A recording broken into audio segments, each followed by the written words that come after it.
Here we are, episode 11, coming at you.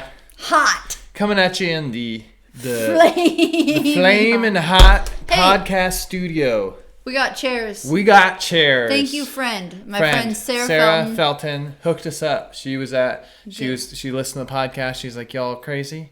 I got you. She was at Goodwill and she was like, hey, they've got stools here. They're super cheap.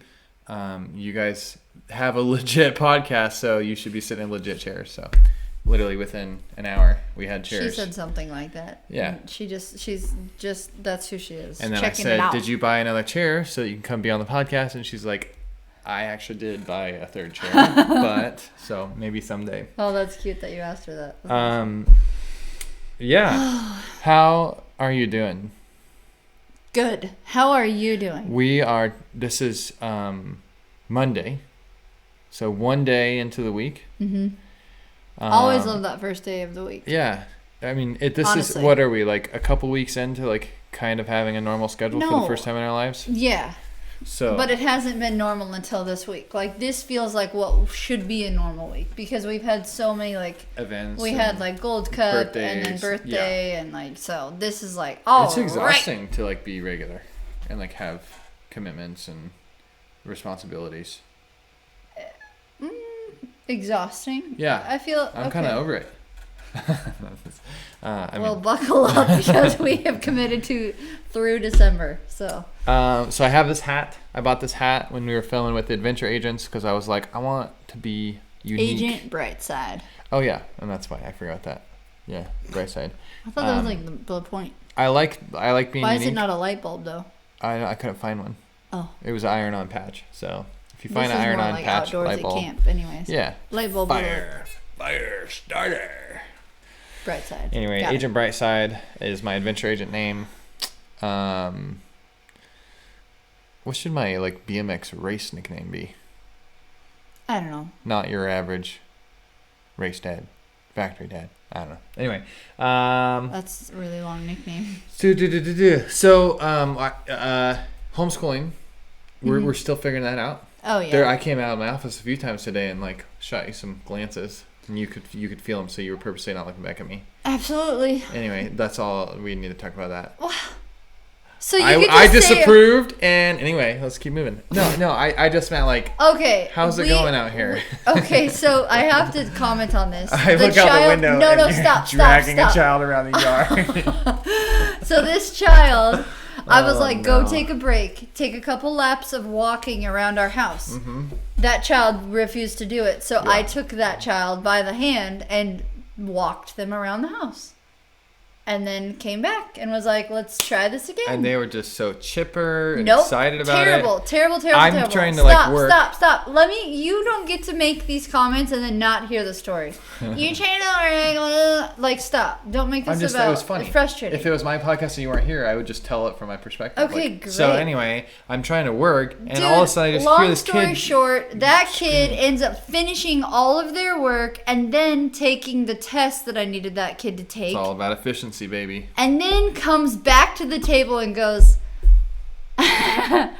giggles and goes, I don't know why I did that earlier. School was actually fun today. Because we painted leaves and we stuck them to paper.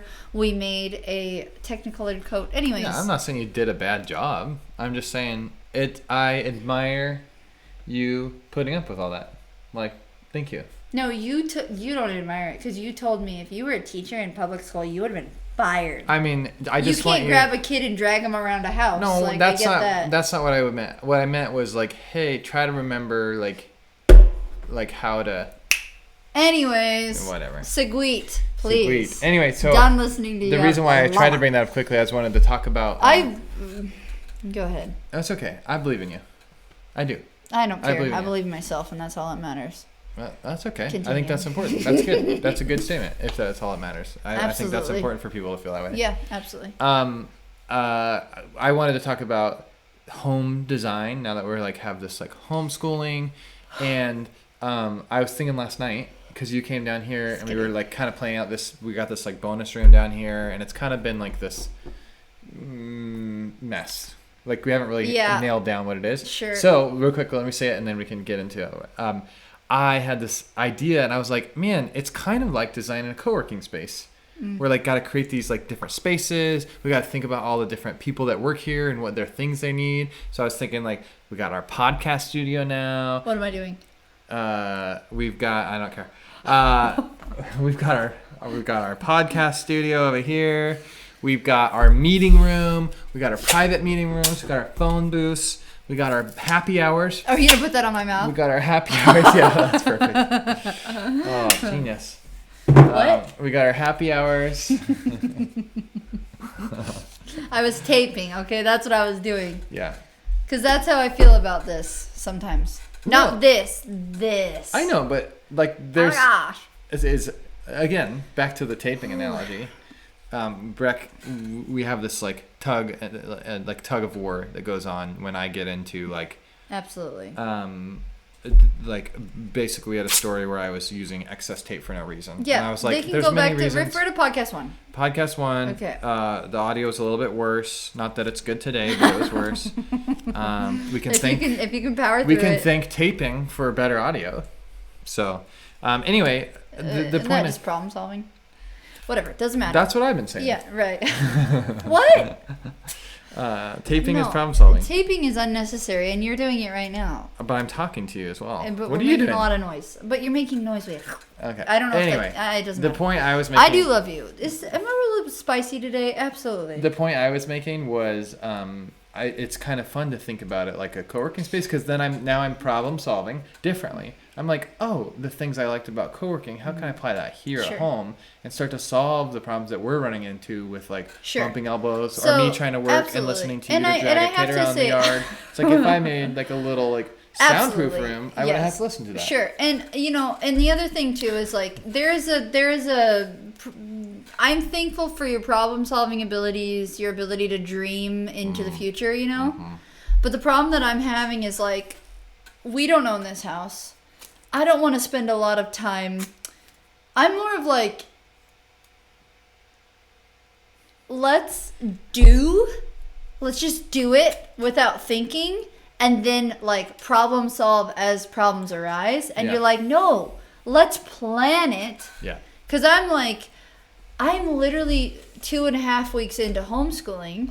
So to sit here and draw out plans for what an ideal homeschooling room would look like, I'm like, I don't even know yet. Like, ask me a couple months down the road when I've been like, all right, we've consistently done this, and this has proved to be, the ideas would be effective if I had this, this, and this, and this, and this. Yeah. Instead of like just kind of like brainstorming and then, but 2 months down the road, I'm like, I hear actually, this isn't helpful at all. What was I thinking? Where's that inflection point though, where Yeah. you start asking that question, maybe not trying to answer it, but now you're paying attention to it. And I think that's what I try to do. And you're like, I'd rather not even give any attention to it. Well, the problem is if you do it my way, where you just jump in and do, it's done. you actually run out of time to even consider. Like, I don't have time to pause and then there's do regrets. This. So you're trying to help me problem solve before the problems arise, and I'm like, and to your point is like, I think you and I that we do find our stride a little bit. Even thinking about like when we travel, you're like, let's just go. But then if I, without involving you, plan and then have a plan, you're like, this is great, this is awesome, right? Sure. So if I do the taping and you don't see it, you appreciate it. Sure. As long as... No, that's true. Yeah. As long... So I shouldn't even brought it up. I'll just design a homeschooling options. I can't control you. That's the other problem. It's like I can't control. I would hate like for you say, to design here you have to. like you have no idea what we're doing. So like how do you it's like know I have what's to give helpful you for me? the options, Right. But like make them happen. Sure. Yeah. So anyway, I thought the idea of like creating your home as a co-working space would be cool.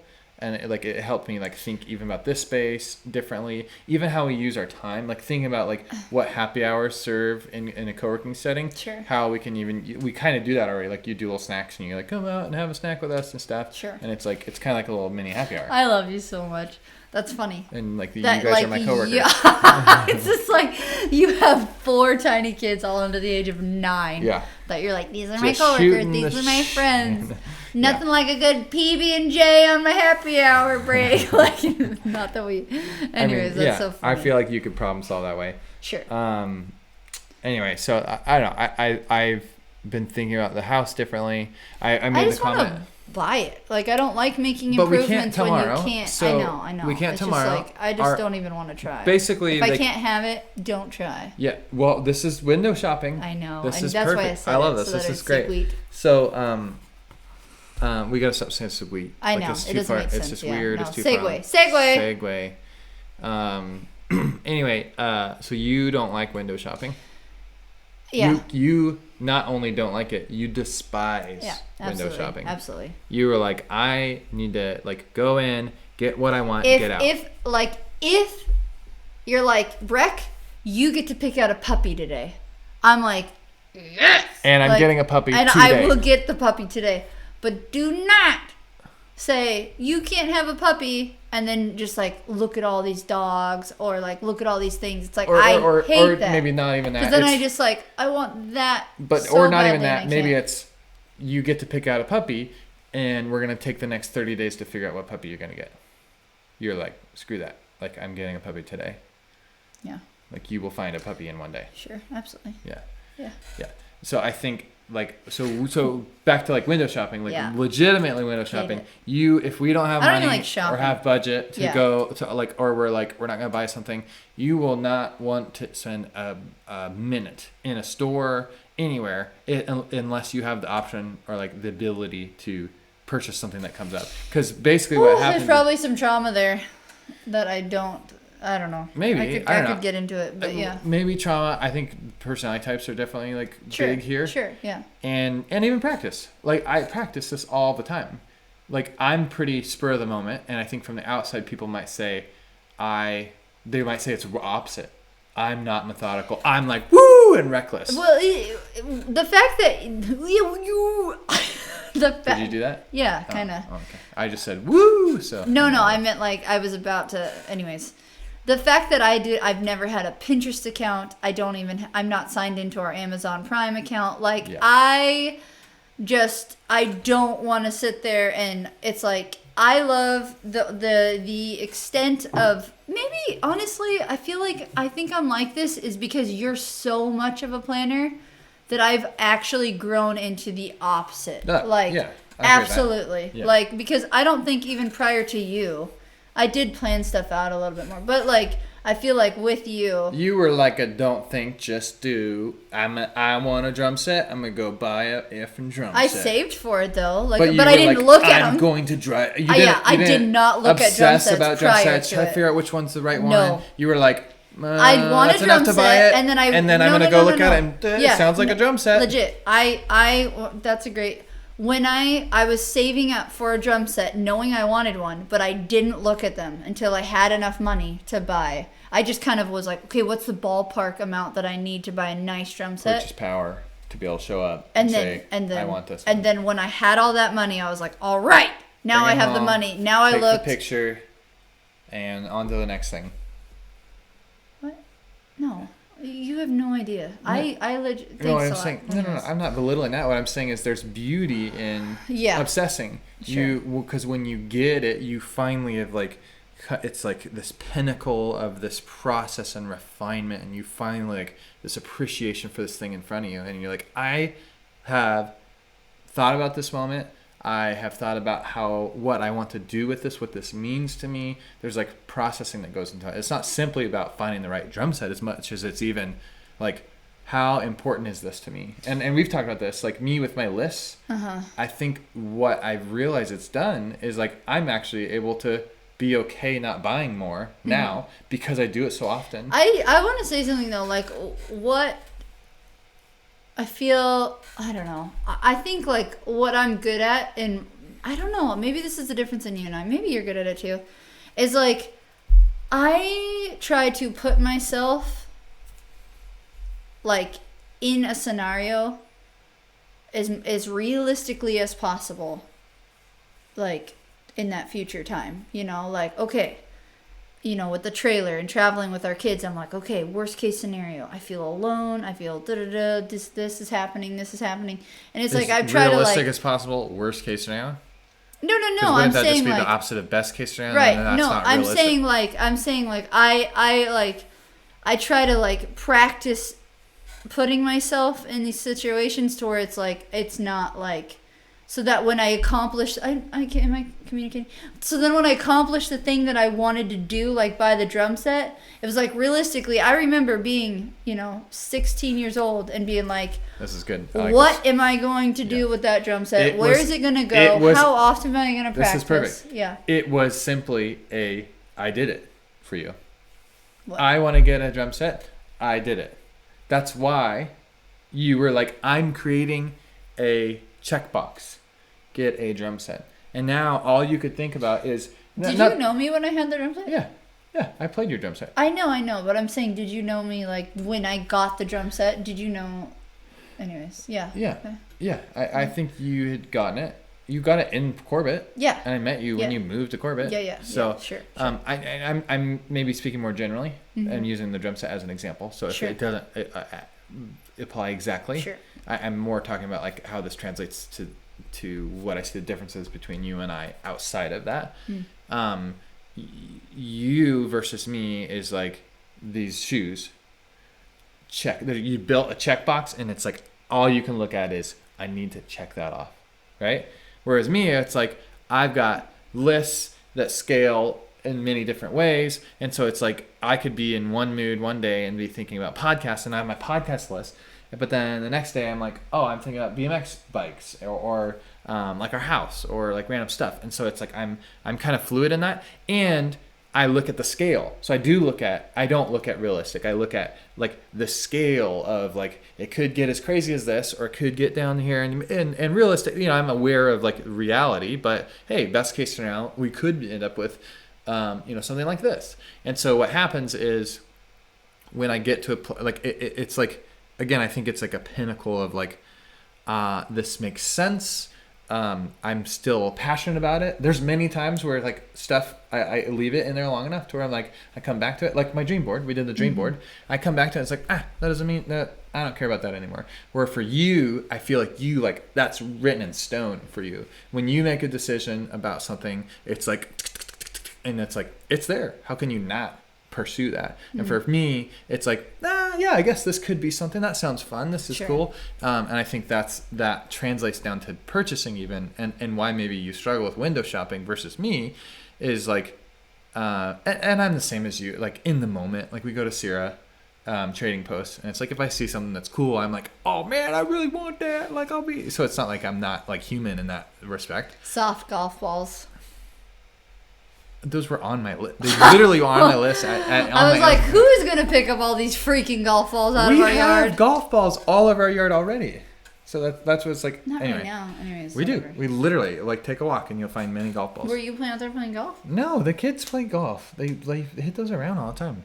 Anyway, that's a perfect example. Sure. That was on my Amazon list. I literally was like, I want to make it to Dick's Sporting Goods to get these at some point. We went to Sierra Trading Post and they had them there. And then you were like, because I didn't talk about it with you, you were like, what a random thing. Why would we get this? And I'm like, no, you don't understand. This proved the test of time for my system. This is like, and now I'm seeing the physical element. It's a great deal. And it's something that I've already processed, thought about the scale of what this is. This is something that the kids will use. They're not going to be hitting golf balls into John's yard or into the neighbor's yard or at each other. It's going to be a soft thing that they can like swing a little bit harder and practice better because your dad has been working with them on their golf stuff. Yeah. Anyway, so that's an example. That's a perfect example. It's not. To you, you're like so random and waste of money, but to me, it's like no. That actually is great. That proved the test of time. So, how did we get on the window shopping? I don't know. Oh, all of the stuff for the So for the homeschooling for our house co-working space. I have already accumulated a list of items. They're there. I'm processing it. For you, you're like, I don't want to think about it. Like last night, you were down here and you're like, tomorrow I'm moving down here and I'm going to use what I have to actually start. And for me, I was like, no, let's just talk about it. feel it out, like, you know, and like, again, that's the perfect contrast between you and I in these moments. So it's like, I kind of had to like kick you back out. It's like, no, not tomorrow.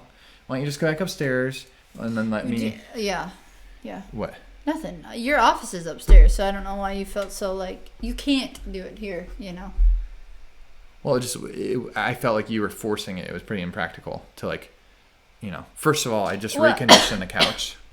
Yeah. So it was all wet from like the conditioning. Mm-hmm. Briar helped me with it, and she put way too much conditioner on all of it. So it's just like jumping down. So if you were to try to come sit on the couch for reading time, like you were saying, I was like, that's not going to work. Yeah. I just wanted to switch up the scenery for our kids. Yeah. Anyways, yeah. Cool story. So let's move on. I'm getting frustrated. What are you frustrated about? I don't know. I don't know what. I think I'm just like, there's so many things that I just like, we can talk about it later. I don't like how you take, here we go. I don't like how you take like your office spaces or something and you like overdo it. And then you end up like changing and like moving offices. Like I hated that you spent so much money on your 8th Street office. How much money? It was close to like $1,600. And what kind of stuff did I buy? Little round wood things that you could have just taken a tree and sawed. Those were smaller items. Okay. Anyways, it was just a lot of different stuff that amounted to a lot of money, and the biggest items are things that are used or resold. Sure. This table literally was one of the results of that. So, anyways, I'm not in the mood to argue about this right now, but that was frustrating to me that it's like kind of when you blow things out of proportion with excitement, the reality of the living and the helpfulness of the tools can sometimes be taken away. Literally, this is why I didn't want to go into this right now, because I don't feel like spending the entire like I will argue about this later with you. I would love to do that. I don't understand like how that's not a good conversation. That wasn't a good enough segue. Whatever. Well, anyways, no, next one. I want to move on. I love you. I disagree with you about like our mindset about redoing spaces. So I would love to talk with you about that later. Well, but you can't sit at this table anymore then. Why? And you can't talk into this microphone. Like these are all the result of me doing that. It's what? Like the things you enjoy on a daily basis are the result of the thing that you're saying is not worth it. No, like I'm not saying everything you do is a waste of time or money or resources. That's not what I'm saying. I'm just saying there is a middle ground, and sometimes I feel like I can't talk you down. Like if you're up here and I'm down here, and I'm like, whoa, let's meet in the middle. My office up here. Sometimes I can't. So my office up here, I bought little pendant lights. I got wall things. What else? That's it. Wallpaper. Again, I don't want to do this. Like, I will do this later. Like, there's so many other things that I want to, like, mention, but it just wouldn't be appropriate. So, anyways, all I'm saying is, like, there's this point where sometimes I can't, like, get you to, like, hey, Kylan, like, here's the thing that you've even said in the past is, like, I just need you to hear, like, hey, that's a great idea.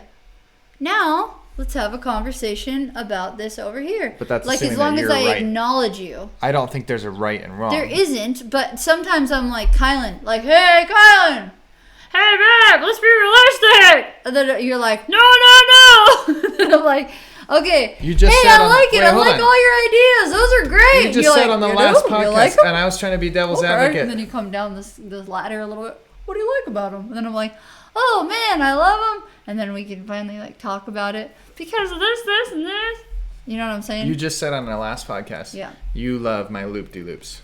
I do, but sometimes... And I was, in that moment, I was going, no, you don't. You don't like all my loop-de-loops. I like some And you're like, no, I love his loop-de-loops. You know and I think that's the problem. You know how you go on a roller coaster and sometimes you throw up, and then you're like, was it fun? No. Like, yeah. You like to ride the ride. The ride itself is worth it, you like but to like ride, that one part...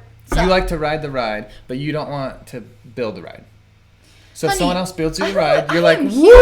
I will ride this ride. But if you're around, like I said, when I'm taping, you're like, this is unnecessary. Hold up. Do you want to stand by that statement right there that I do not like to build the ride? Because I work my butt off for the I do build. I'm not saying you don't like to work hard. I'm saying the ride. You like to build the business building, not the theme park. Okay. You like structures that are efficient and build and get stuff done.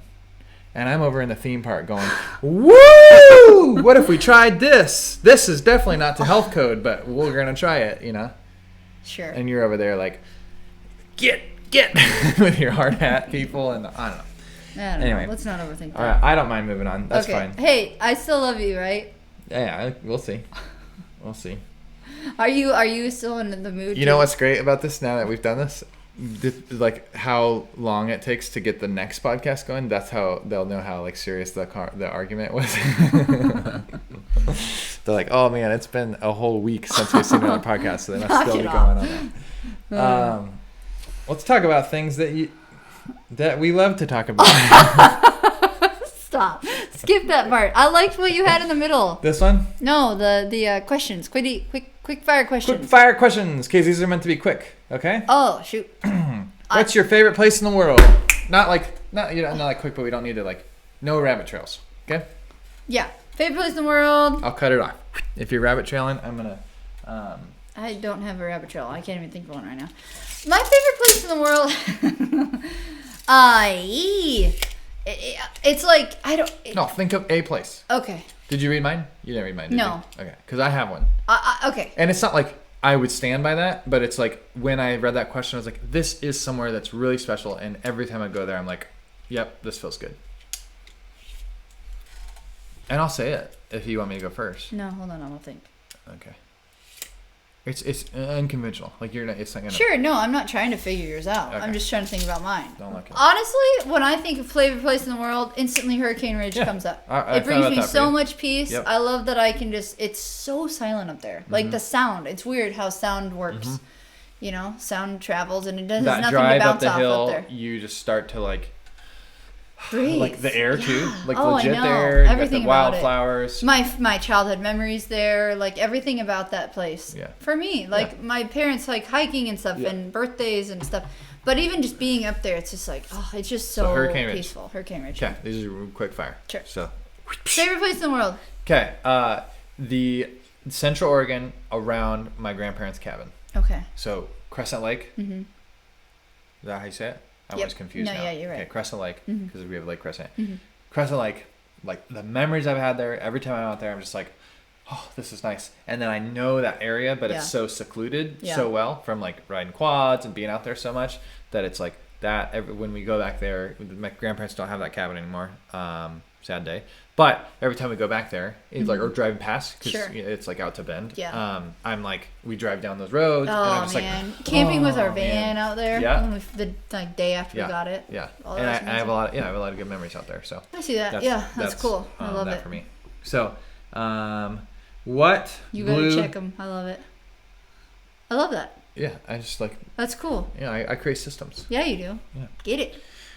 This was taped. If you watched me, just kidding. No, like type all this out, you would be like, "Are you taping? Oh, this is unnecessary." would cringe. Yeah, but now you're like, "I like it." Oh, how long did it take you? I'm not gonna ask. Don't ask. Doesn't matter.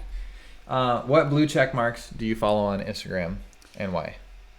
You get your phone out. See, I told you to come down early, and I was asking you these questions. I didn't look at this one. Honestly, I don't follow any. I can't. I don't have access to my personal account, so all I have is Brecky Breck. What happened to your personal account? I forgot my password. Why didn't you just use your email? Because my email is attached. It's not attached. It's not attached. And you had like 6 or 7 years of them sending you messages about attaching. Yep. I got it. Okay, so I am following. Scroll to the bottom. I am following 69 people on. Yep. I am following Olympic National Park. Okay. Slumberkins. Yep. Connor Fields. Oh, yeah. Tillamook. Stevens Pass. Oregon Coast. Caroline Jervin. Okay, that's one that's for you, right? Not for Caroline Jervin. Why Caroline Jervin? She is an inspiration, fitness inspiration. I appreciate her and her work ethic. Who is Caroline Jervin? She is a personal trainer who became a YouTuber because of COVID. COVID, what? COVID. I know. Yeah, say it that way. It's funny because I felt like I said COVID, but I saw my lips like in my peripheral, and then I was like, COVID. Anyways, COVID. Okay, so you've been. So I've been working out with her, and yeah. I like Yeah, I just have a lot of respect for her. Yeah. The way that she does Q's and A's and like Q's and A's, and I just appreciate her. So yeah, that's cool. Yeah, I like her. Awesome. A lot. Anybody else that would be on that list, like that you're like that you No. look up to, influencers, No. like celebrities? Literally none of them. Okay. Olympic National Park. I really look up. Oh, come on. Like I was gonna like You got a ton. I follow. I mean, I could look at my With Breck account and see who I used to follow that I haven't it's seen fine. in 2 years. Yeah. No, it's fine. Yeah, no, I want to hear yours. Joe Rogan, Tulsi Gabbard. Who's that? She's a politician from Hawaii. She might run for president. She did try to run for president. I don't know. I just kind of like keeping tabs on her. Like she's someone that I'm like, she seems interesting. I haven't followed her long. It's more of like, interesting. Let's just see what's going on. Unnecessary Inventions. Don't know what Remember that him? is. No. No? Okay. They will. Cletus McFarland. Isn't he a racer? Like he just races around a lot of stuff. Yeah, he was the one out the sprint boats. Okay. He bought the racetrack, Freedom Factory. Got it. Black Rifle Coffee. Classic. Taylor Kalmus. Do you know who that is? Nope. Do Dead. Oh. Travis Pastrana. Grind Hard Plumbing Company. No. Oh, man, come on, my YouTubers. These are all the people. Honey. The Grind Hard. They're in Sandpoint, Idaho. They build all the stuff. They're a fun crew. Anyway, okay, cool. Chase Sexton, you know who that is? Yes. Peter McKinnon? No. Okay. You follow a lot of Matt Carricker? What'd you call it? Blue check. Blue check marks. I was gonna Blue say check who do you marks. follow, like who do you keep tabs on? But then I was like blue check marks. Peter McKinnon. No. Or excuse me, Matt Carricker. I don't know who that is. Demolition Ranch. Oh yes. Okay. Yeah. You know Jerry McGrath is. Oh yeah. Okay. Reed DeShure. Yeah. Okay. Matt Diavila. No. Okay. Half Alive? No. Oh yes, Okay. music. Yeah, music. Justin Barsha? Yeah. John Bellion? Yep. Like Ryan him. Caraveo? Ryan Caraveo? No. But peanut butter. The Ghost song. Like a Oh ghost. yeah. Yeah. Jordan Jonas. Okay. Season 5. Okay, are we going through of all of them? Alone. How No, I'm many all is this? set. I don't even know all these. Season 5 of Alone. Okay. Oh yeah. Okay. Jordan. Yeah. Of course. Follow me here. He's Okay. awesome. And a handful of more ones. I had these kind of tie into. Okay, Colin and Samir. You know Colin and Samir. Yeah. So they just hit 1 million subscribers. Segue coming. They just hit 1 million subscribers. No, let's not segue yet. I'm going to talk about that. I haven't noted. Do you have any pet peeves? Don't read mine. No. Pet peeves. I know I do. Absolutely. I definitely do. Yeah. Think Can about I like think around of the them? house. Like when people don't clean up, or I don't know. It's like something specific that you're like, how can you, you know? Yeah. How can you just play music, hum, have the windows down, clap, and have a messy? I don't know. It's like when there's a lot going on, I feel like that's a pet peeve. Oh, I just get overstimulated. Oh, I do not like all 5 of us are like humming in the kitchen. Yeah. No, when you're all in the kitchen. dancing. I just get so overwhelmed One's with that. rolling around on the No, ground. when someone's I'm playing with trying to make toys. food for you, and then you're all up in there asking me for snacks while I'm making food. Oh, just snacks. It's just making it's like, Mom, Causing a ruckus. It's like, if you can see that I'm currently trying to solve your problems, why are you all like getting in the way of me You're doing making it that? sound like you That's how it only feels. get upset when you're trying to solve our problems. Like you definitely do that when you're just like chilling or like on the chair or in the car. Like I feel like that's why I brought it up. What are you doing? Well, I don't understand. I'm trying to oust you. I don't understand. Breck like I'm hates fun. I don't. No, that's not true. You love fun. Yeah, absolutely. You just don't like I seeing don't. the tape I get happen. It's like when it's there, it's like woo. what? Come on, dude. Oh man. What is your what pet is peeve, my pet Kylan? peeve? Do you know my pet peeve? Like one of the like the classics from childhood. Yes, it's yep, socks. Floppy socks. Floppy socks. I cannot stand looking at people with floppy socks. Like Neither pull can Miles, though, those so. things. Like, what is your problem? That I have trauma around this. I had a brother that definitely was just like, woo, it doesn't matter where your sock is on your foot, if there's no elastic left or not, like just throw your sock around. definitely at times had a few inches of sock just like. Yeah, that was. It's like one of those things where I was just like, oh my gosh. So like literally, I'm like. Ripping holes in your socks. Yeah. Okay.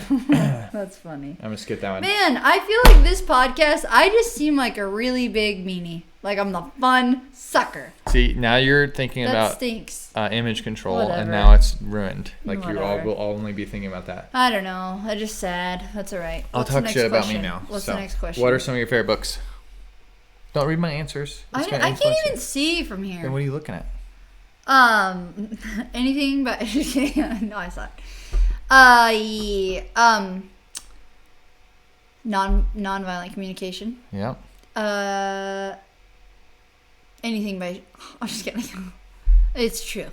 But I feel like you can't say that because you haven't finished reading.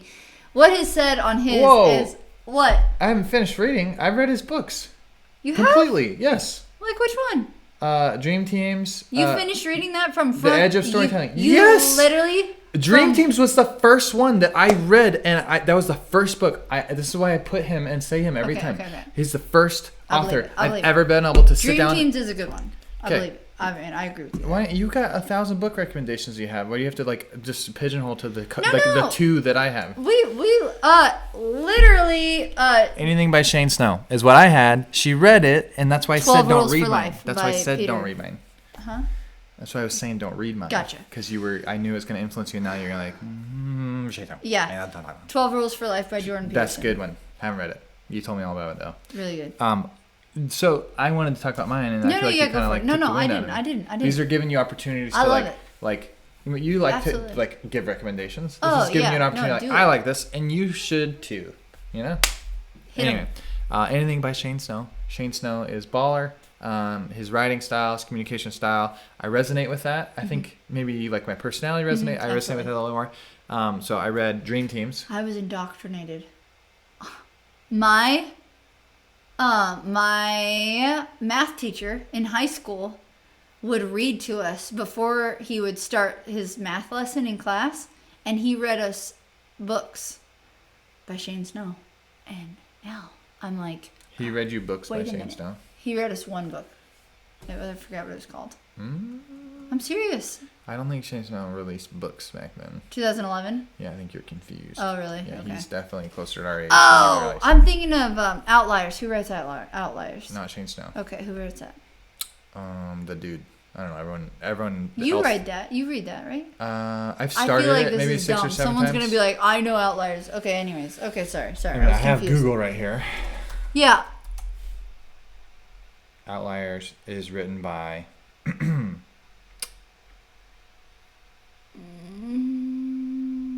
That's it. Malcolm Right Gladwell. oh, okay. That's right. I have no idea Anyways. who that is. I've heard his name 1,000 times. Yeah, no, Everyone that's a always good recommends book. this Outliers is a really good book. The first few pages are good. I've read them probably Okay. like 6 or 7 Yeah, times. never mind then. I was thinking, I was like, oh, I fell in love with you Yeah. because of this, but no. Yeah. You are an outlier, though. Thank you. Yeah, you're welcome. Yeah, my parents read this book and then were like telling me about it and like it's amazing, revolutionary. I was like, this is what I've been doing my whole life, and you guys, I feel like you guys have like pooped on me for like the choices I make.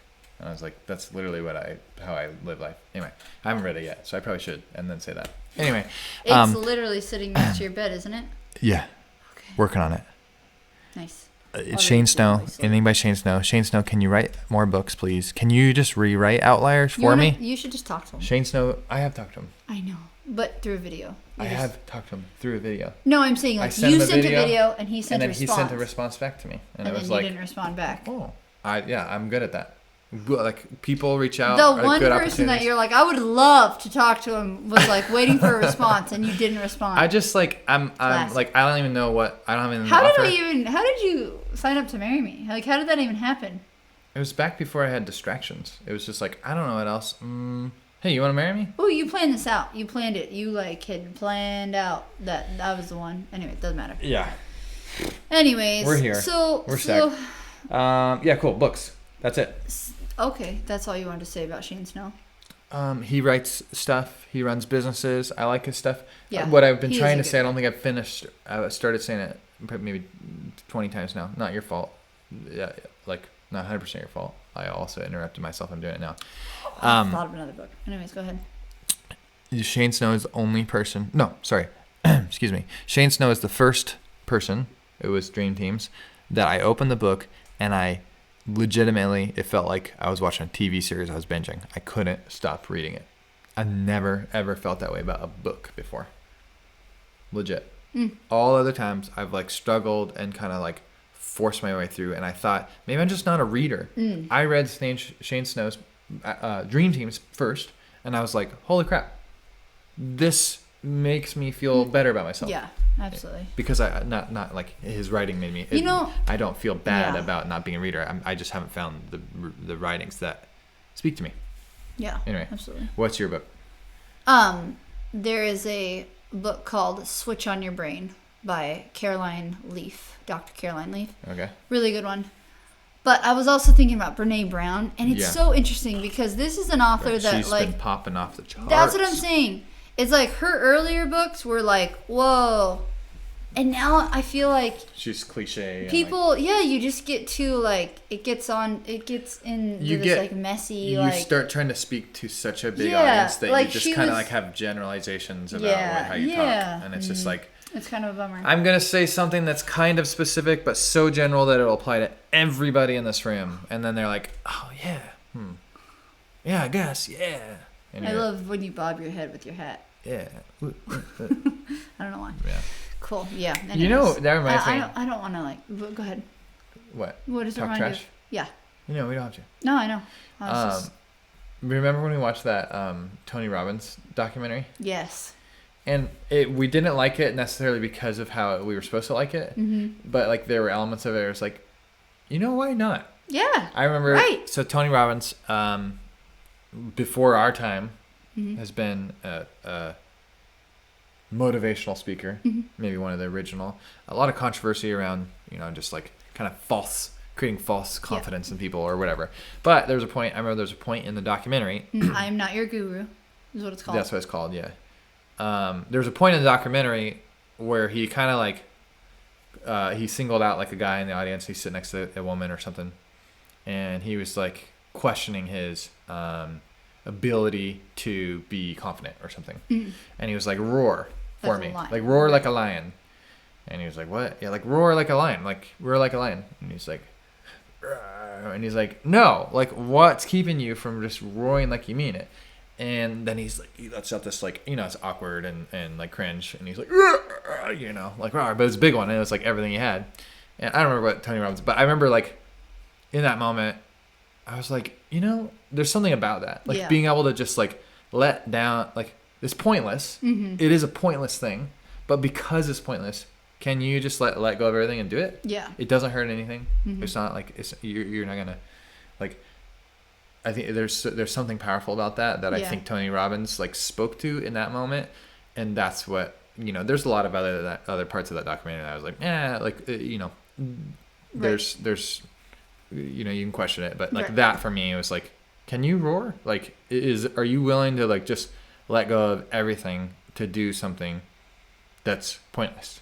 And if you can do that, then I feel like you're limitless. Like you can now pursue anything. Right. But if you can't do that, then you have your own limitations without even realizing it. Right. Exactly. And I remember what Tony Robbins was doing it. Yeah. And I remember thinking in that moment, like, oh, I did it. I like a roar. I was like, I can roar. And I was like, yeah. I feel like I'm at a place. It took a couple times, yeah. Yeah, it took a couple times. Yeah, it did, but it wasn't like it was easier for me. And then I was able to like I can think of a lot of people that I look up to that are confident stuff that would not do this. 100% would not do this under any circumstance, any situation, even by themselves. I bet you they wouldn't even do it. And there's something about like even like the Liver King and like some of these like manly men. I think they're onto something as much as it's like cringe or cliche. Like there's something about just like letting go of everything and just like being okay with just being crazy, letting it out. Absolutely. Anyway. Yeah, no, I agree with that. Sorry, rapid fire. You're supposed to cut off my rabbit trails. Oh yeah, sorry for that. Do you want the? No, I don't want to do that. Okay. That's annoying. What music do you like? Don't look at mine. This is hard because there are people that live by music. Like, their life is a soundtrack. You know, like they have just a song for every part of the, like those friends that you have that send you like a song that just really touched them, like speak to them. Yeah. Like there's a type of person that's that person, you know? Yeah. And I like pump up pretty like honestly top hits. 40. Top hits. Like I like, you know, what's popular. Like I like because I'm not the creative person that like picks apart the whole thing. I memorized the lyrics like easy. Yeah. You don't remember lyrics at all. I can listen to a song 1,000 times and I literally will remember. And I remember listening to some of the songs that you'll play for me, and I'm like, oh man, that is a great line right there. And you're like, what? Oh, I thought he was saying this the whole time. Like the even John Billion, the song Passion. Yeah. No. Coffee on Kicked or the. Yeah. Yeah. No, I know what you're saying. What is it? It's a cup of tea. Lose cup of tea. Yeah. Coffee don't. It's like lose your kick trying to be a cup of tea.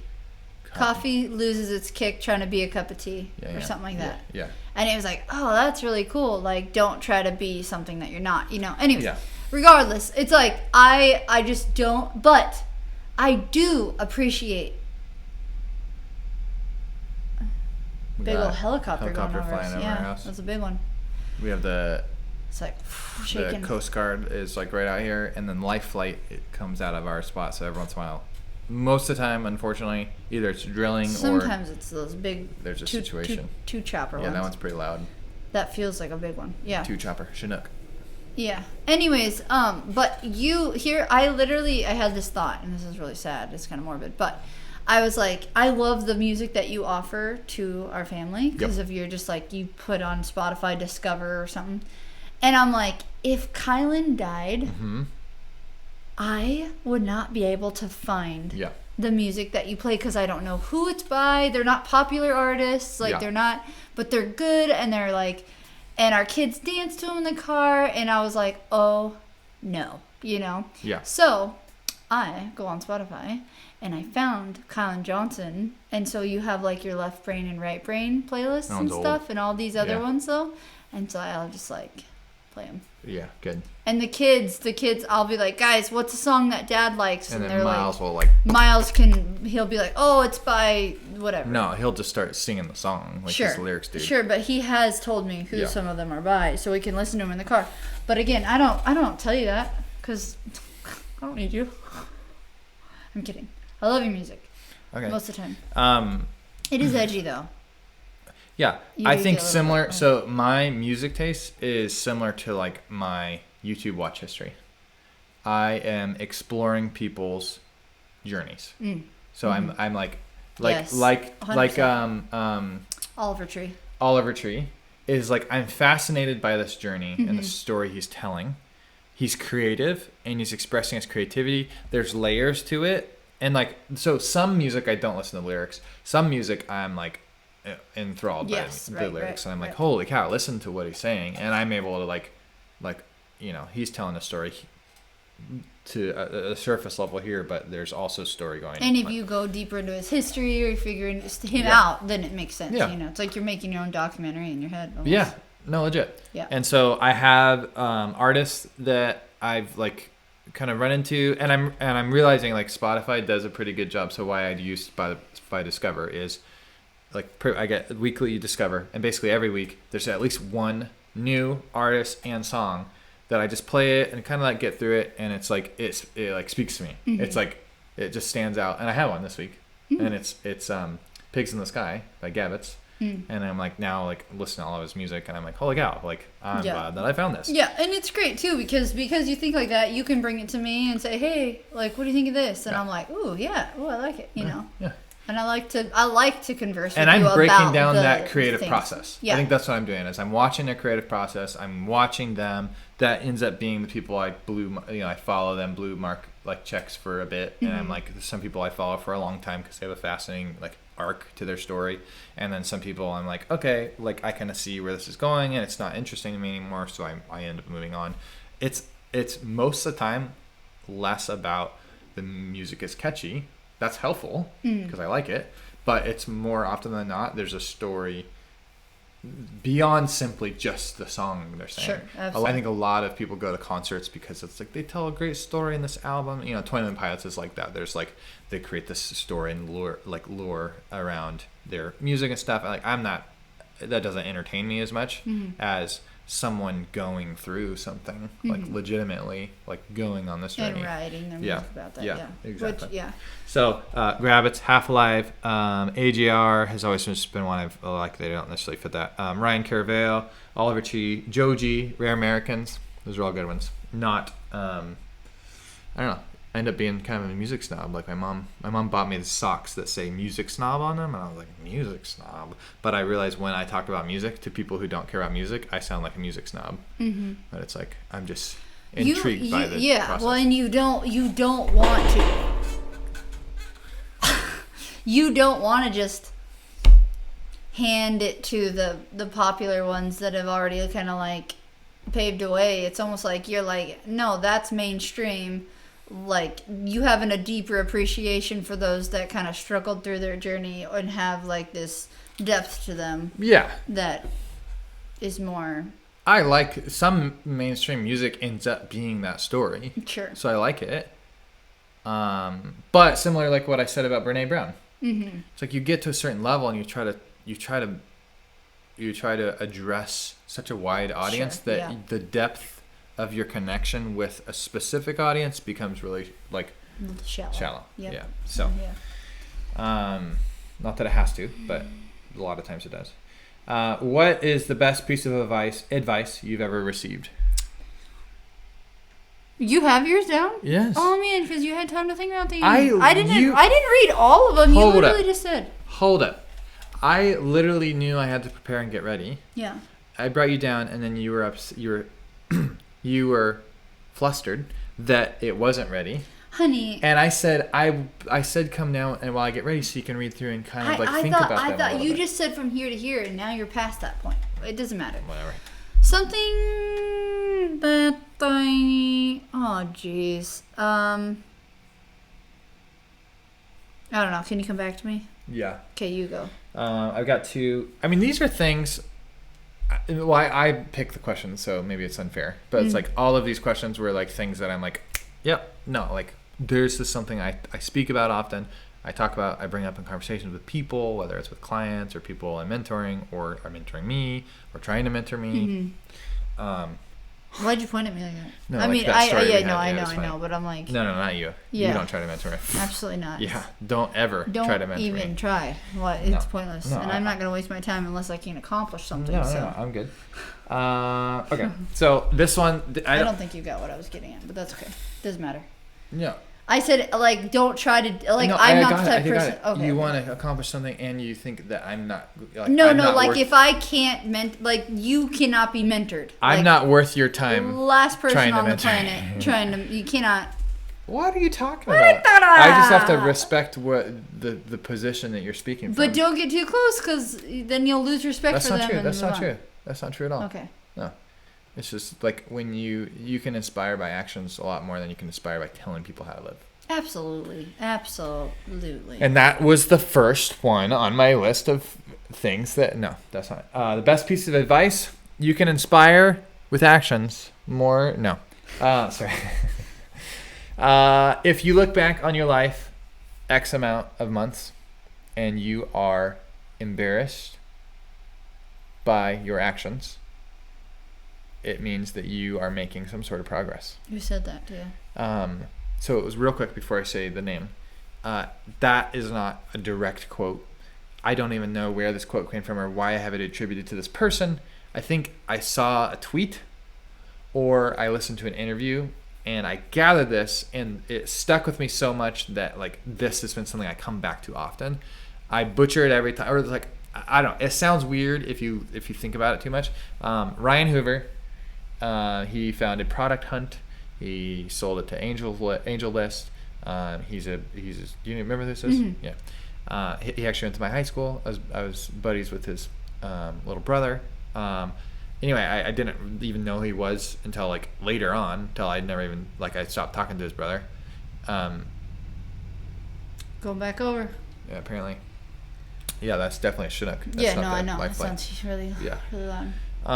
Anyway, I was inspired by his journey and kind of what he's been doing. And so he said something to the effect of, if you can look back on your life and are embarrassed or, cringe at your past decisions, it could mean that you are making forward progress. And you should be able to look back and say, wow, that's crazy.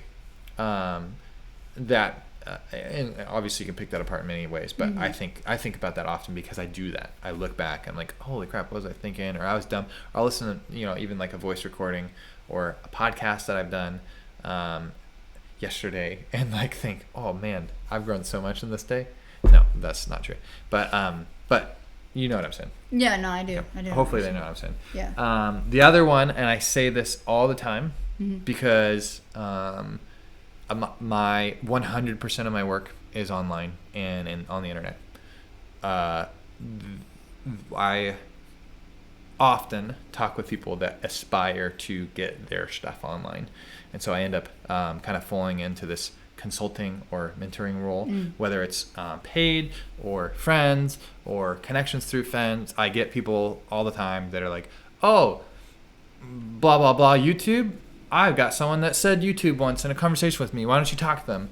And so I get whatever. Somehow I end up on a conversation. I end up like doing a lot of more of those meetings than not. Oh, this was a great. Hold up. What are you saying here? I'm 3 conversations deep. Yeah, in you somewhere are. else. Hold Can on. you Give me a just sec. I gotta take this chill? note real quick. Now I'm so lost. Now you think of one. I literally can't. I have to write this down because I thought of this before and then I forgot it and now. So you're making a new. No. I've got an ideas page. I normally have it open sooner. I might actually already have it. No. Yep. Damn it. Okay, I have it written down. So we'll talk about some other time. Anyway, so the reason why I set that all up is someone somewhere either told this to me or I read it or I saw it. I don't remember who, and I probably could Google it and figure it out. But if you pitch to a room, and I'm not saying it exactly, but if you pitch to a room of 1,000 people and only one person likes what you're saying, that can seem demoralizing or not fun. You're in a room of 1,000 people and you're trying to convince them of how awesome something is, and only one out of 1,000 is like, that's cool. Everyone else is like, this is boring. Next. That you'd walk away from that pitch going, this sucks, right? Take those same odds to the internet and you have millions of fans. 1 in 1,000. Take those same odds to the internet and you have millions of fans. So I've thought about that often, and it's like you see these niche pockets of the internet or YouTube channels that are just like so weird or random, and like most of the time you don't even like. I have a friend who started a Rubik's Cube YouTube channel, and we just went all in. And it's like he was like business guy, ran a co-working space. You know what I'm talking about. Okay. I met with him a few times in Portland. Anyway, ended up like he's kind of like me, like just wasn't fully satisfied and like was just trying different stuff out. Ended up starting a YouTube channel about Rubik's Cubes and was just like, I'm going all in. I like Rubik's Cubes. It's something I've always just kind of like been a side passion. Started doing it, ended up growing this like community, sold merch, like it ended up being something cool. And what it did was it kind of ended up like encompassing people outside of like the professional Rubik's Cube demographic.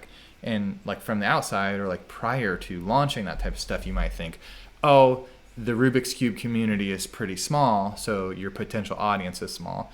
When the reality is there's probably a lot of other people that aren't actively in a specific niche community that would still maybe enjoy this content. Similar to like horseshoeing. So we have a friend that horseshoes and has been playing around with content for horseshoeing. And then there's like a couple like massive YouTubers that do horseshoeing. Farriers, yeah. Farriers, yeah.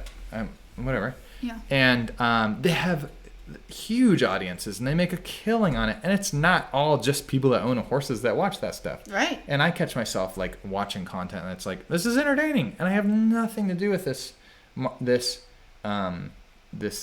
industry or yeah, whatever. No, so absolutely. So anyway, What is the best piece of advice I've ever received? If you can look back at your life and be embarrassed by the decisions you've made, it means that you're moving forward. That can be bad things. So obviously you can argue that and be like, well, it just means you're an idiot and you're finally like seeing that you're not an idiot anymore. Or you just make reckless decisions, which that could be true too. Another one is if you pitch to a room of 1,000 people and only one person likes your stuff, you can take those same odds to the internet and you will have millions of followers. Or you could have millions of followers. What was your favorite subject in school? Language arts. Math. Is there anything that scares you?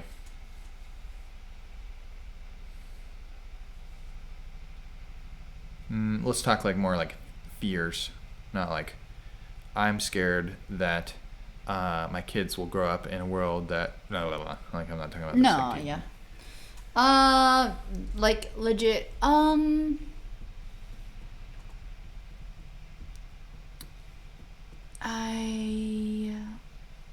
I don't know.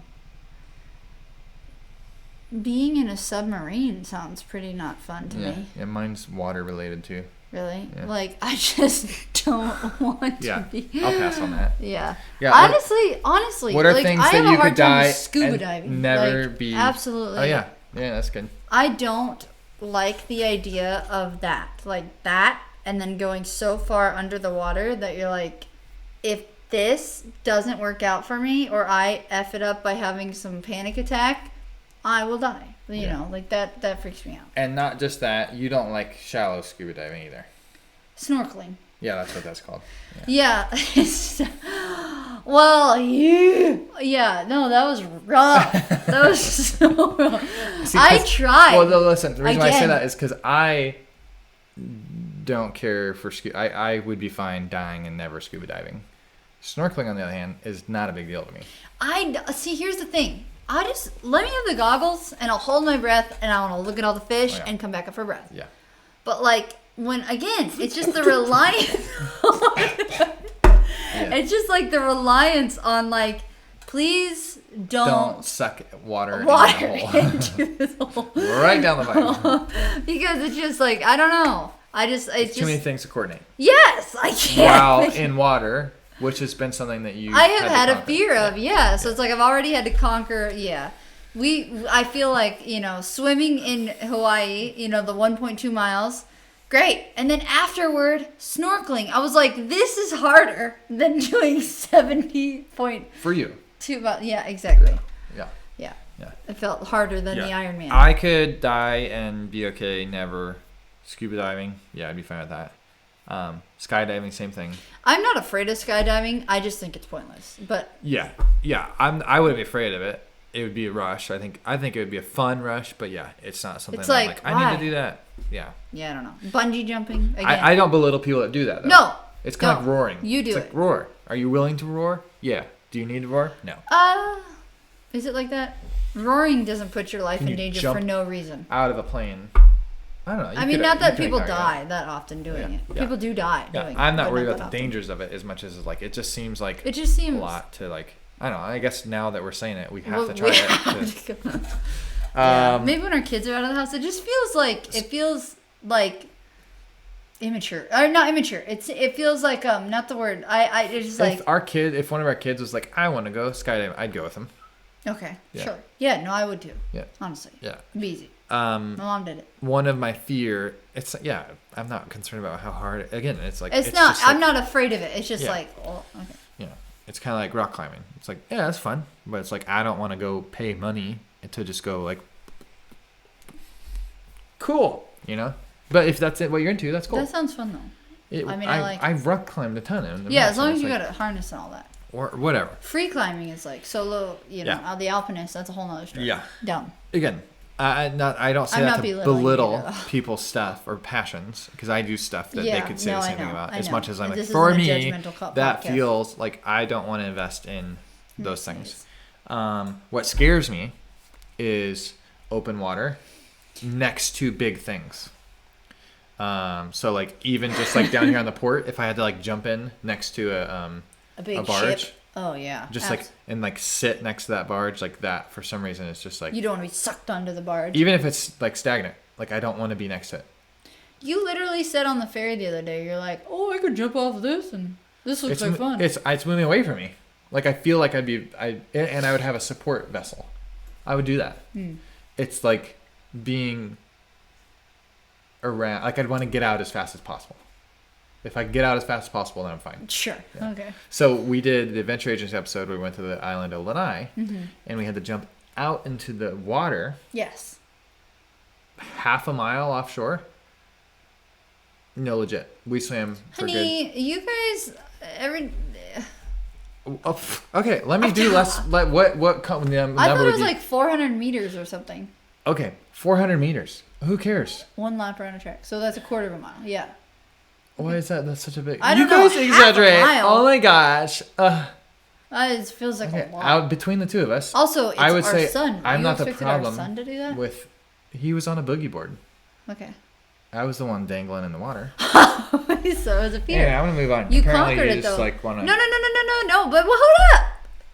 That was scary because why? You are like sharks. Open, sharks, stuff. I'm not familiar with this area. I don't know. And then we did it. It was fine. I wasn't alone, which was helpful to like have people laugh. Sure. Did it cross your mind? Oh yeah. And we talked about it after. Like we were both kind of like, But it's like, like when you're a kid and you're like somewhere dark and you got like the scared. Yeah. But you're with someone else who's also, so you can like kind of, you're both scared and you're both scared, but you're kind of like, we're getting through this. We'll be okay. Yeah. Walking home from Crestview in the dark. Yeah. I definitely used to have a massive fear of the dark. I would see stuff. I would visualize like demons. Yeah, it was bad. I loved it. Yeah. And like I conquered it. Like there's definitely a point of like I used to like every time get physical goosebumps and like visibly be scared of the dark. Yeah. No, I remember that. And then I like since like I don't have that. I can go. I purposely like go out. Yeah, you were on the phone with me one of the times that you had like a giant. Yeah, that was a lot. What was your first job? Crestview, probably. Other than working what's with Crestview? My dad. I worked in a kitchen at a summer camp, serving up meals. To the campers. But then off the season, guests. The retreat guests, the wedding guests, whatever it was, yeah. Yes. But you had to wear a white shirt, black pants, bow tie, apron. My first job was a store clerk at Fred Meyer. Oh, yeah. Yep. And my mom and dad paid for my gas and food, so I spent all my money on like shoes and basketball stuff. What? Nothing. Well, I feel like you were going to bring that up because you always bring that. You didn't even need to work. Yeah, we can move on from this. I feel like we're not getting through this like I wanted to. So. Oh, babe, I'm sorry. Do you need another guest? It wasn't as fun as I thought it was going to be. Because I don't have as much feedback, so you're kind of like you feel like it's really one-sided. One-sided, and then you're just it's like Kylan just wants to share all his favorite things. And you're attacking all my things. Oh. Sorry, I'm not sure. So quick fire questions. Check. Sorry, I'm not trying to do that. Anyway, I didn't think of. Let's talk about something that'll interest you. Babe, stop. No, I didn't mean 90s to do that. 90s Disney movies versus movies today. How long is this podcast? I don't know, but it's gonna be longer if we keep fighting it. Give me a hug. Let's just hug. I love you, babe. I'm sorry. I'm not trying to be a buzzkill. I definitely feel like I am, but I'm not trying that. No, it's okay. I felt like I was getting pooped on at the beginning of this. Like, I hate roller coasters. I don't like a good time. Noise bothers me. I'm going to argue with you after the podcast. And I'm like, what? About what? What are you talking about? And then you're like, Well, because we didn't necessarily... All right, so... But how long is the podcast so far? An hour it doesn't and 8 matter. Minutes. Okay. Brecky Breck has seen a little surge just last week. It's yeah, cool. Yeah, that's really exciting. So, what I was going to say earlier, my segue, was we have 56,000 subscribers, and on average we do 250 to 350,000 views. Or excuse me, on average we do 150 to 250,000 views a day. You were about to say 48 hours. 48 hours, but I did the quick little Adjustment. Credit. Mm-hmm. Yeah. So, typically, if you cross-reference that with other YouTube channels, most channels that have that range are 1 million plus subscribers. Really? Yeah. Wow. And so that ain't me. It's crazy to that think about us. that. We're in the kids demographic, so a lot, like a majority of our traffic comes from YouTube Kids. The watch time and the tracking and the ad revenue is just so much different. Because of that, we end up just getting a different type of engagement.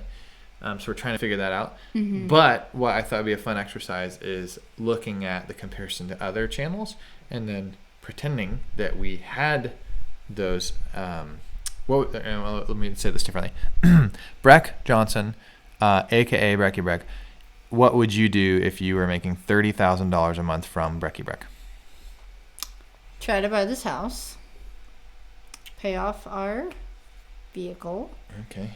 Yeah, a lot of self-interested things so far. And then I would try to donate to the BMX track. Oh. And legit, I would try we got to a female Mr. Beast on our hands. No. I know, just kidding. Also, how sick would it be to every time that we film, we give back to that thing Instead that we of filmed. making them pay us, yeah, we, Sun River Fire Department. It's like donate 10 grand. And just anonymous or something. It's or it's not. We just filmed with this random YouTuber and then a check for $10,000 shows up in the mail. But how cool would that be? Yeah, that'd be awesome. Because I feel like every single thing that we filmed with, it's you meet people that are super passionate and excited to share this thing that has become their passion and their hobby. And you're or their life, you know? And if we can figure out a way to make more from it, then we could continue that blessing further. And how cool would it be to be able, if I made that much, I would get a little trailer or an RV or something and travel around and do library story times and host a big party at every event and have balloons and fun crafts to do and hire people to balloon arch people and people that are good at crafts, come and help me, put on this fun party for kids. People that are good at being Brecky Breck, so you don't have to be there. Oh, no. What? That's the best part. That's the absolute best part. Yeah, I'm it's just just why would someone do that? What? I'm just saying that would be ridiculous, right? What? To, have someone else show up. And it's people, know you as Brecky Breck. Why would someone, have someone else show up as Brecky Breck? Yeah. That is going to be the best podcast when we just, no Sure. filter, just let it out. Sure. You can do that.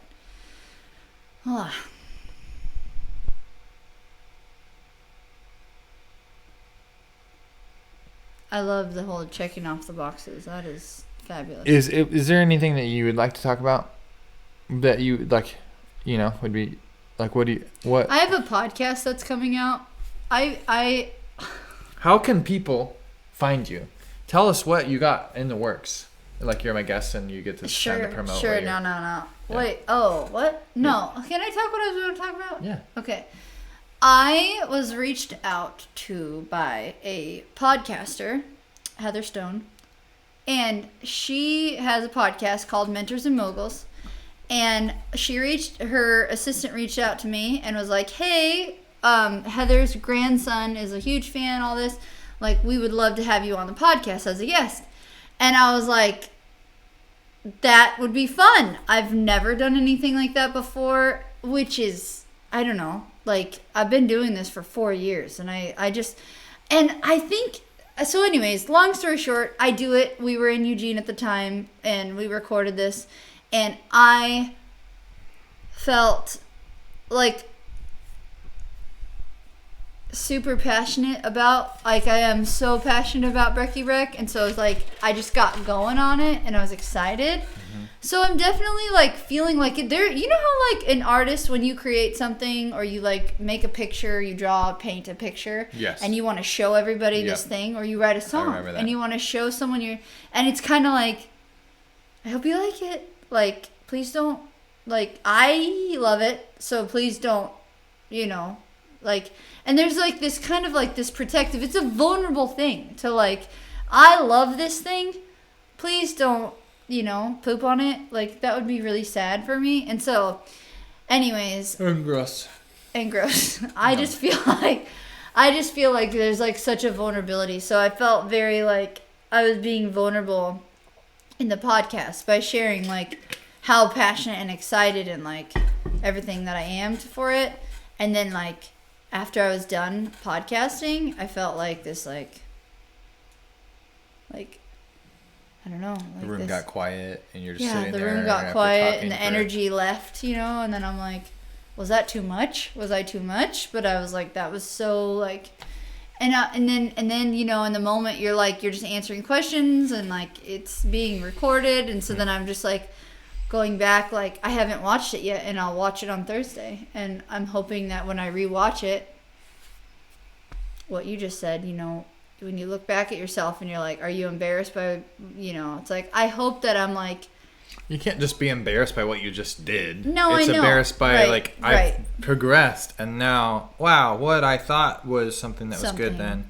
So like this situation just. It's like I'm excited to see I wish I wouldn't have done that a couple weeks ago or something. That's not. Yeah, no, I mean, it was a few months ago, but I'm excited to see it. I just am like, I think there's this like level of professionalism, and that's why I'm happy that we're doing this, because it's like this is so much more like this is me normal, you know, and so for me to like be professional and show this like, hey, like this is what I do, you know, but also like, anyways, I don't know. So I'm just feeling kind of like, what's the word? Like, how do you think anxious? I'm feeling? Anxious, like, just like.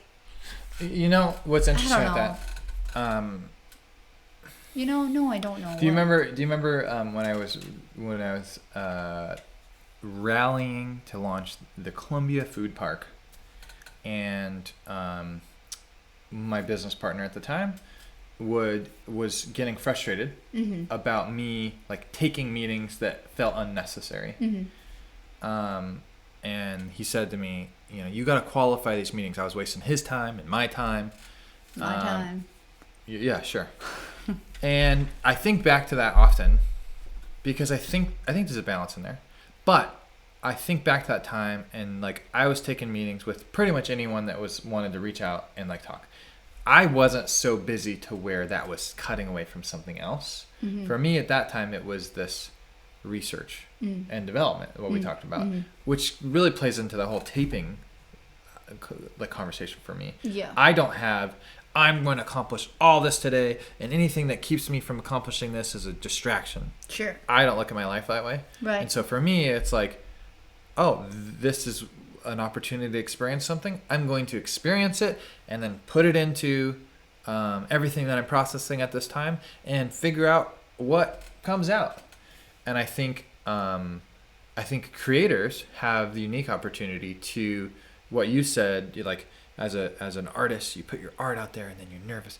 Creators have the unique opportunity to like just practice that over and over. The stakes are low.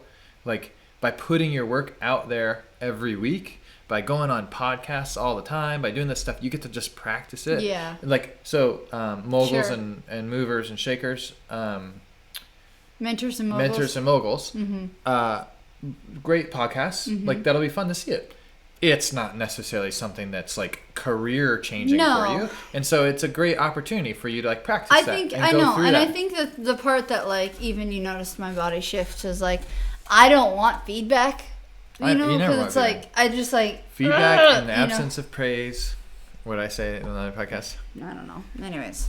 That's the thing too, and I love what you just said. Is like when you can practice it and people can find me on a regular basis, then it feels less vulnerable. But when you haven't heard from Breck Johnson of Brecky Breck, you know, I feel like there's kind of this like there's a lot that people have kind of like subconsciously. I feel like. Who is she? What is she? You know, and I have that one interview. That's assuming that everyone's gonna watch all this. No, but I think it's less about other people. It's more about you. Exactly. You have the opportunity to reflect on it. That's what I'm saying. That's what I'm saying. Yeah. It's like I'm practicing talking. I'm practicing being like, oh, this is who I am.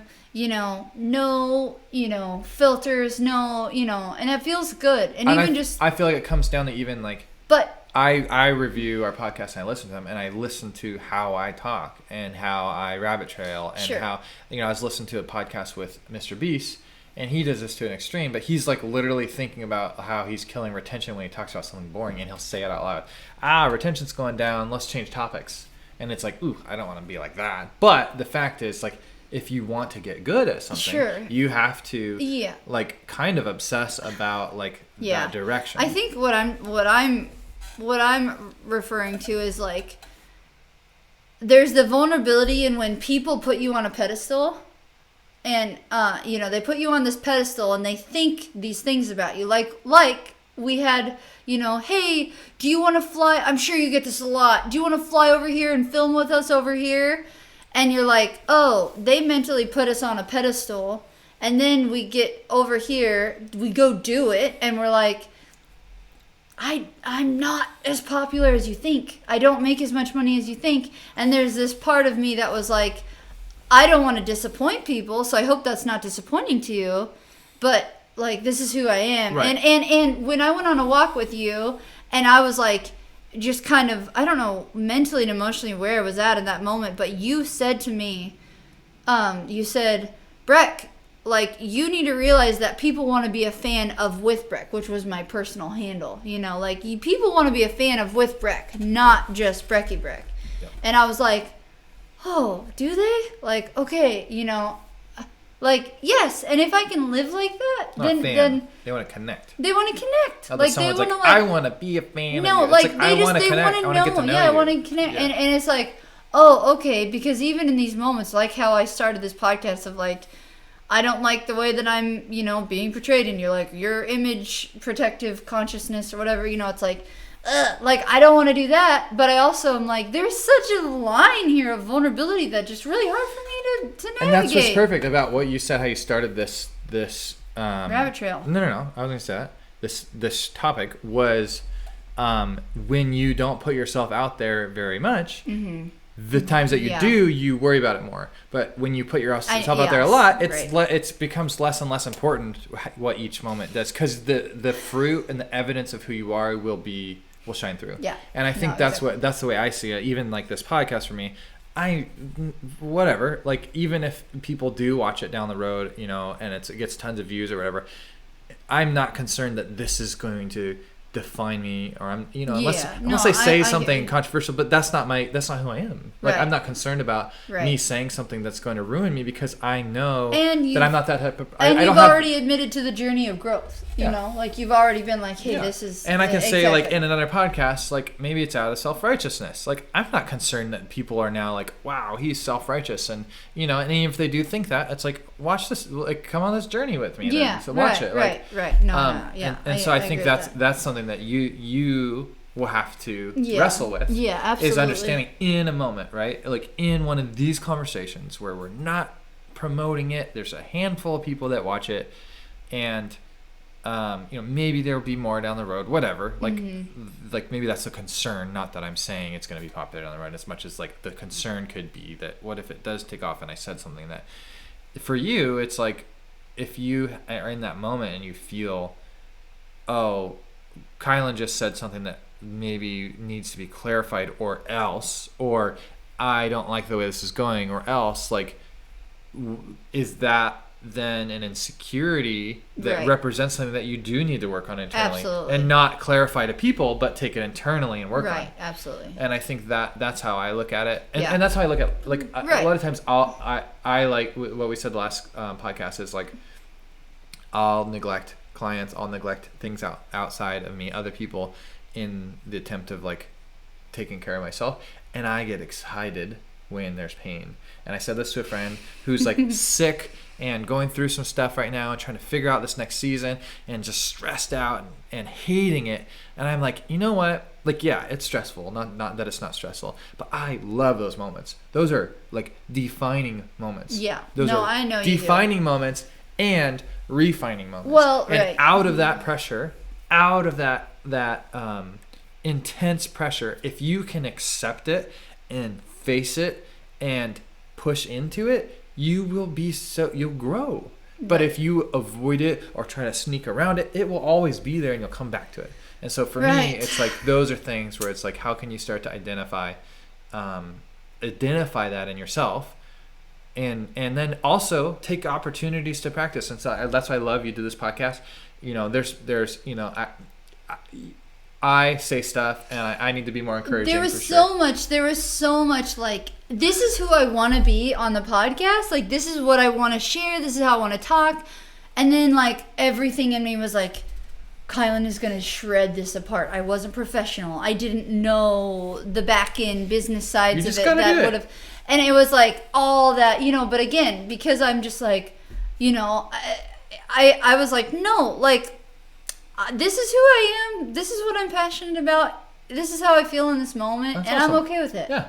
And it was one of those things where I was like, and this goes back to my Instagram, when I would make funny Insta stories and I would get so much feedback, like, that's hilarious, and you'd be like, oh, that was cringy. And I was like, you're not my audience. And you've said this so much times. Yeah. I said, I'm not your audience. You're not my audience. Yeah. And I have to remember that, because when I do podcast stuff like that, like what I did, I'm like, Kylan's not my audience. There are going to be other people that resonate with what I'm saying. Not that you can't take that feedback. Absolutely. But there's this other part of me that's like, I'm an energizer, and I really do. I energize people and inspire people, and I want the freedom to do that and not be held back. Yeah. And sometimes I feel like in our marriage, I have been held back by you. And we've talked about that. And it's me now finding my own sea legs and being like, no, I am an energizer, and I'm going to energize, and you don't have to be a fan of it. And that's what I love, that you even said, even in the person that I care about the most, you can say on our walk and be like, babe, people are a fan of you. Like, they love you. They love you. Yeah, they love you for who you are. Your parents love you for who you are. Your kids, your siblings, they really truly love you for who you are. You don't need to. And I was like, yes, you're right. What do I, you know? And again, I feel like God has had a huge part in the growth or the not growth of Brecky Breck for this reason. I've been on a journey of what I can personally handle, and I feel like it's been a slow journey of you and I both just like this back and forth tug, and then you've like recently been like, hey, I kind of need to let you fly a little bit, and I'm like, yeah, I do, but then also I still come back. I'm like, you know, and I think it's so valuable. It's not let you fly because I've been holding you back as much as like I need to let you experience this stuff, right? You need to go on that podcast, talk about that stuff, and then reflect about what you talked about and what you want to grow on, right? Before I say, don't say that, then you don't ever learn like, I shouldn't say that. The way that you say that right now makes it sound like you need, you know, like there is gonna be stuff that you're gonna. I can see that. No, I know. This is what I do for a living. Like I consult with other people, and so I see it all day long. How people like build these stories and grow themselves and market themselves. Yeah. So like I can speak to that. I think, absolutely. I think I have. And it's so funny. I have some validity to speak to that. I'm not saying I know everything. Well, no, and then of course I go to bed at night. The other night, literally 2 nights ago, and I see Elise Myers posted. She's got a podcast coming down the pipe. Yep. And she's funny. She's very similar to me, and very similar to what's her name, Colleen Ballinger. And I'm like, oh man, I resonate with those two people very, very much. Right. And I was like, I would love to. I looked at Elise Myers and I saw like her marketing agency and all this. And I'm like, I was laying in bed, it's late at night, and I'm like, oh man, how much easier would this be with a marketing agency and all this? And I come out of bed, pull up my computer, start researching a little bit. Kylan's over here on his computer. And then I'm like, hey babe, what do you think of this? And you're like, do you want to be famous? Is that what you want to do? Is this like, because like what that is going to do for you is create more like speaking arrangements and ways to get yourself out there and And I'm like, oh no, not really. I just want like growth for Brecky Breck. And you're like, okay, this is going to be more of like, you know, selling yourself, and that's not what you would want to do. Which will grow Brecky Breck. Right. Yeah. But it was like, and I was like, oh, well, you're right. I don't want that. So you're like, okay. And then I was like, all right, shut the computer, go to bed, went to sleep, fell right to sleep. Yeah. And it was like, not that you're trying to like shut down my ideas, but at the same time, it was like, my mind was just like, oh, this is how I could grow and like accomplish a goal. And then you were like, what are the goals that you want to get at? Well, and that's where we talked about this before, but like I speed run the like progression of something, and the longevity of it down the road. And look at like maybe you could sign with them, have a great season, but like can you look at the reality? At the cost of my children, at the cost of our family. Not that it has to, but what I'm saying is like, is this the angle you want to pursue? And if you don't have someone asking that and you pursue it, it's like you'll figure it out. Like it's life. Like we don't know what's. But you'll figure it out. But it's like at the cost of you becoming someone down the road that you're like, oh shoot, like I've become this monster of a person in a sense. Well, like it feels like that happens to people all the time. Yeah, it's again. Especially you're talking about the exaggerate. Like you're a monster. You hate what you do. No, not that you hate what you do. You just become somebody that's so far from the reality of who the deep struggles that you have. Yep. And you had no one in your life to tug. And like I said with Rhett and Link, going back to that. Yep. Again, it's that's exactly the concept. If you can look down the road of what that path will lead you to and say, I don't want to be that. Yeah. Then you know that there's no use going through that door. Right. Right. But there's this balance of like, letting, me taking what you say and going, what I've learned to now, when you said, hey, is that what you want? It was like you knew how to, like you said it in a way to where it's like, I was able to stop and think to myself, what is it that I want and what would I become if I did go down this road? Not saying that I still won't someday, but like there's this element of like, and I didn't say that either. No. You're the one saying the monster stuff. No. I'm saying like it's just a different path, right? And when you're not doing something, you can look at another path and judge it more harshly than when you're on that path. Absolutely. And I think about you had a friend in Vancouver who had a number of kids that started working out a ton. And from your perspective, you were like, man, she totally just like abandoned her life. But it's like, I think I could resonate with getting to that point of like, I actually, even the homeschooling and send your kids to public school, like I understand that everybody's different. And it's like, it's easy to cast judgment when you're sitting in your position and appreciating where you're at in life.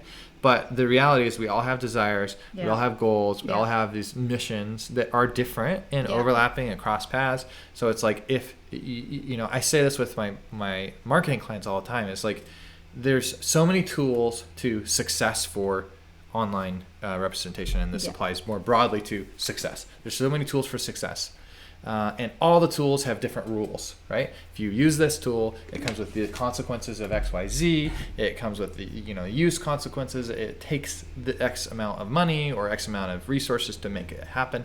So it's like the first thing you have to do is understand your priorities. What's your highest priority? And not only establish priorities and like cement them in, but establish priorities and then revisit that constantly and saying, is this still my priority? Or have my priorities shifted and I need to make adjustments to the tools I'm pulling out of my tool bag? Right.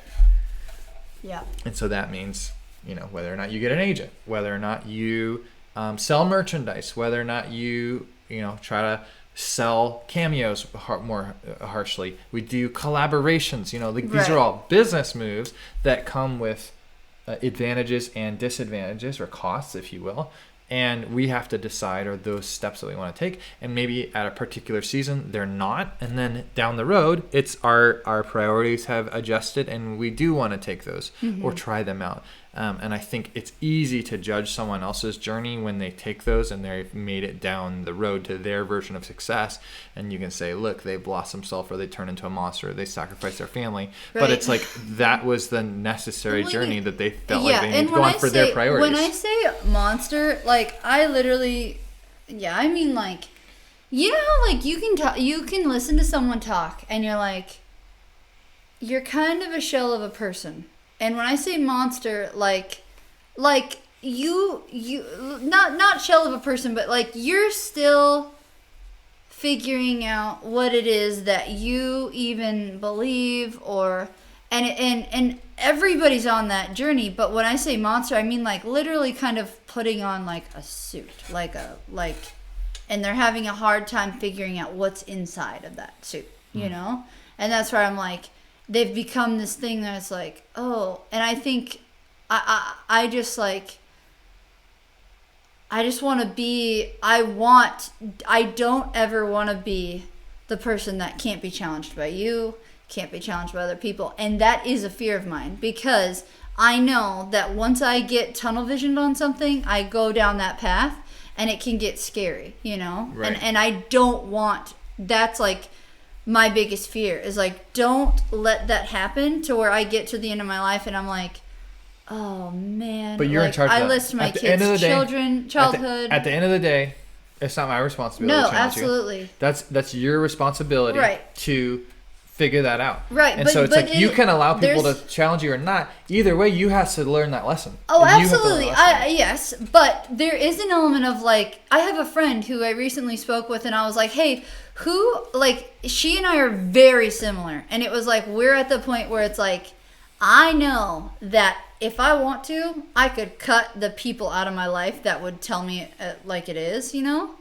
And so when you're in an unhealthy spot, you know, that's where the body, you know, me swiveling around, like, don't tell me what you think because I want to do this. And it's like, but you know in your heart of hearts that that's not the way to go.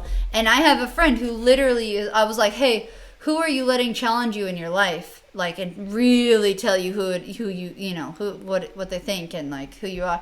And she honestly said, no one. I don't want that. Yeah. And I was like, you go. But I see that as a tool you put in your bag.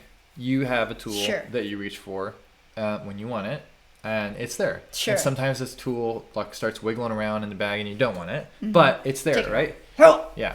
And it makes its way back to there. Your tool is a little bit. I'm saying, what if it doesn't though? What are those people that like? If I literally just cut off a relationship with you, it's mine's poking me in the butt constantly, and I'm just like, oh my gosh. It's like I'm wearing a tool belt, and the hammer part is just like in the wrong position. I gotta like, you know what I'm saying? It's so annoying because some people they'll just throw it far away. The point I'm making is not held accountable. You're on your own journey, absolutely, and some of your tools can be people that enable you, disable you, things that enable you, disable you, make you feel joy or fun or success or pride. Those are all things that you put in your tool bag and walk around with on a day-to-day basis. Yeah. And you're in charge of establishing that priority. No one else is. Yeah. So for you, you've had me, if we're talking about this, is sure, this annoying, poking you in the side, blah, blah, blah, blah, but it's a tool that you're glad is there for now. Absolutely. And you could choose down the road that it's not as necessary, or maybe that tool gets a little dull and isn't as sharp anymore. And you've got Honey, never. What I'm saying is, I get what you're saying. It's important to reevaluate what you're choosing to influence where you want to go, and ask where you want to go. Right, like reevaluate that too. No, I know, and I think it's a helpful thing to have people in your life that you allow to go, hey, you know, they kind of keep you tethered. That's a I always use that line of like staying tethered. You've got some kind of like buoy. You're floating out. Just like this, your history. Honestly, it's like, you know who I am and where I've been. And so for you to like kind of keep me like, hey, this is the not that like you need to come back to your history, but like this is the direction that you're heading. I think you're thinking about specific situations. I don't know. No, I'm not. I think about someone like Elon Musk, and he's gone. He's untethered, right? He has kids with so many different people, but from our perspective, like, or from many people's perspective, like that was a sacrifice he felt like he had to make to achieve progress towards his goals. And so he decided to surround himself with tools that are different than the tools that you choose to surround yourself with, or I do. And that's the journey he's on. Yep. And I think about, again, Mr. Beast. I listened to a long podcast episode with recently, so like this is why I keep coming back to him specifically. But he talks about like screw kids. Like, I don't have kids. Why would I want to have kids? Screw family. Like, I'm gonna live, and this is what I live and die. And it's like, yeah, exactly. So it's like, for you and me, we values. Go, holy crap, what are your that's values? Crazy. Yeah, but for him, he's like, I don't have that in my bag or around me, like my relationship. Not interested in that tool. I want to do this thing. It's not a color of the wall I want to paint. Yeah, and I think it's important to not first of all, compare yourself to those types of people and say, I need to be like that. If I were not like that, I need to get similar tool bags. Absolutely. And also the other way around, not judge someone. Absolutely. Because they're on a different journey or have different tools in their bag. Right. It's just that value thing. It's like you got to just look at your values. You got to look at your surrounding people's values and go, all right, I'm not going to hold these values against you because ours don't match at all. The times I can still love you outside of the fact that they don't resonate with me. Yeah. And the times that I will speak up is when you're actively, not you, when someone is actively hurting someone else and their ability to pursue their things. Those are the times I'll speak up and intervene, right? And the other times are when I'm close enough to them to question, is this where you want to be headed? Right. And because we're married, you're like, right. And for you, our values, it's like, hey, you're like, hey, I literally look at your value cards all day long. Do you want to be famous? Because like what you told me yesterday was blah, blah, blah, blah, blah. Right. Just clarifying that this is where you want to be headed. Right. And then sometimes that can feel like I'm saying, don't do that. But for me, it's like, is this? And then we can have a conversation about, okay, if you are in a famous and you that could be hurtful to our kids. So like we can get to that point. But I think I'm pretty opinionated, but it's based on which direction do you want to head, and then let's build a road there. And you are opinionated because we have history together, and you know me, and you look at my values, and I look at your values, and I'm like, wait, hold up, and because we're husband and wife, like we kind of need to be aligned. I think the history has more to do with like getting to know. Do you not like that word, history? I'm just saying it feels like you keep trying to tether it to who you've been to limit where you can go. No. I'm just saying, like, when it's like... I remember you when you were a kid, so you can't be this now because when you were a kid, you do that. No, I don't do that. Okay. I said it was hard to shake. There's somebody in my mind that I know you're referring to. That was do it. That was a hard thing. But you do that with other things. But I literally... Anyways, okay, sure. So I think what I'm saying is, even for me, because I think about for me, if someone tried to tether me to who I was in high school or who I was in middle school or I was in my early 20s, it's like I didn't even know who I was.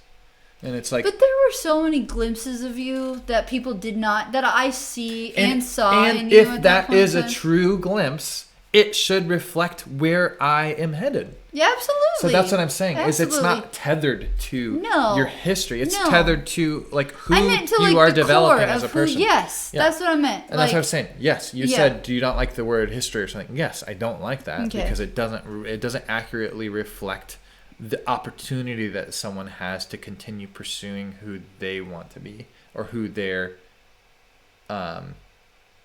developing into. Sure, but whatever. You can look at history and see like, oh, this is a reoccurring theme in your life. Let's get clarity here to help pull you. Again, that has to do with hurting someone, or has to do with like you told me otherwise, something different. So getting clarity on that. It's like if I tell you, hey, I never want to buy a house. I always want to rent, and then How long is this?